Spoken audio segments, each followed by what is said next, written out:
Welcome to Kaumudy Global. The island nation of Sri Lanka is extremely important from a strategic standpoint for South Asia and India.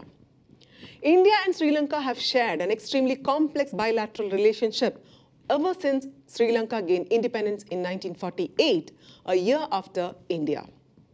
A sizable Tamil population in Sri Lanka's northeast, in an otherwise Sinhala majority country, made matters complex because of close cultural and ethnic bonds between the Tamils of the Indian state of Tamil Nadu and Sri Lanka.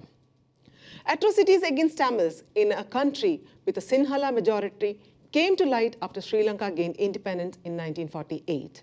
The LTTE, under the leadership of V. Prabhakaran, launched an insurgency in the 1980s, calling for a separate state for the Tamil population in northeast Sri Lanka as the situation worsened over time. Although India would have preferred not to interfere in the internal affairs of a neighboring country, ethnic ties between the Tamils of the two nations and the potential for negative political and administrative consequences in the state of Tamil Nadu forced the Indian governments at that time to act. Indian agencies are known to have helped the LTTE by providing training and logistical support. India attempted to deliver humanitarian aid to Jaffna in 1987 while it was under siege from Sri Lankan security forces. The ship carrying this aid was turned back by Lanka, which was followed by an airdrop of humanitarian aid by the Indian Air Force aircraft over Jaffna. Under the Indo-Sri Lanka Accord, which was signed on July 29, 1987 by Sri Lanka President J.R. Jayawardene and then Indian Prime Minister Rajiv Gandhi, India offered to mediate peace between the Sri Lankan government and the LTTE at that point. As an outcome of this accord, an Indian peacekeeping force, IPKF, comprising a sizable number of Indian military formations, was deployed in Sri Lanka to oversee surrender by the LTTE. It is learned that during the initial period, the top leadership of the LTTE was freely interacting with the Indian Army to work out the details of surrender and settlement. Unfortunately, after a very short period, some things went horribly wrong, due to which the LTTE pulled out of the ceasefire and aimed their arms against the Indian Army.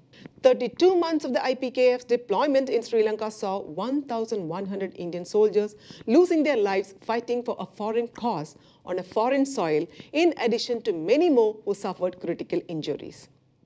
The IPKF mission in Sri Lanka cost the Indian government rupees 10.3 billion, had little to no positive impact on relations between India and Sri Lanka, and in fact served more as a source of friction. From a strategic standpoint, it wouldn't be out of place to say that the deployment of the IPKF was a mistake, costing valuable lives and resources while yielding little to show for it even on the diplomatic front. The purpose of providing the background is to draw attention to how delicate the relationship between India and Sri Lanka is. Additionally, India suffers from certain smaller neighbors' false accusation that she has a big brother attitude, which is why it is important to exercise extra caution when interacting with Sri Lanka and other sensitive regional nations. Unlike China, India does not have an economy big enough to win over other strategically important countries through massive investments, loans, and financial aid. This aspect once again highlights the need for a country to have a vibrant economy to support an ambitious strategic vision. In the recent times, much to the discomfort of India, China has made large-scale investments in Sri Lanka aimed primarily at gaining strategic leverage in the region that pure economics. Besides loans on varying terms to bail out Sri Lankan economy during the past few years, the Chinese have taken the Hambantota port on a 99-year lease, besides 85% stake in the East Container Terminal at the Colombo port, which have been a cause for concern for India. Most Chinese investments in Sri Lanka have been made by the Chinese state-led enterprises, thereby confirming the strategic intent.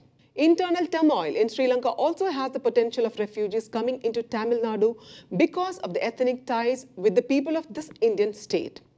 Therefore, a stable, progressive, and peaceful Sri Lanka is in the best interest of India and the region. India also has a free trade agreement whose potential has never been fully exploited. An economically weak Sri Lanka would adversely affect the economy of both the countries.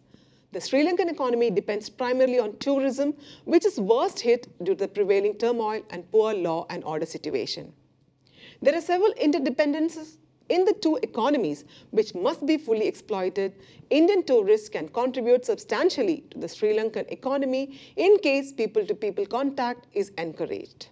It is essential to first put an end to the crisis now if Sri Lanka, India and the region are to benefit long-term. To restart the economy, particularly tourism, and create money and jobs, Sri Lankan officials must persuade and inspire the people to restore law and order and break the cycle of devastation. Second, India must maintain the cautious approach it is now taking and continue to show respect to the aspirations of people of Sri Lanka. In accordance with this policy, India is providing the most humanitarian aid possible to Sri Lanka in an effort to lessen the suffering of its citizens. Thirdly, India needs to build strong strategic ties with Sri Lanka based on mutually beneficial economic relationship and people-to-people contact so the relationship is stable and long-lasting. India has a major advantage of common historical and cultural heritage over China or any other country trying to foothold in Sri Lanka. Given that a crisis frequency, given an opportunity to forge long-term strategic relations between the two nations, India must continue to take the initiative in providing humanitarian aid to people of Sri Lanka. This is Anjana signing off. Do like and share this video. For further updates, subscribe to Kaumudy Global.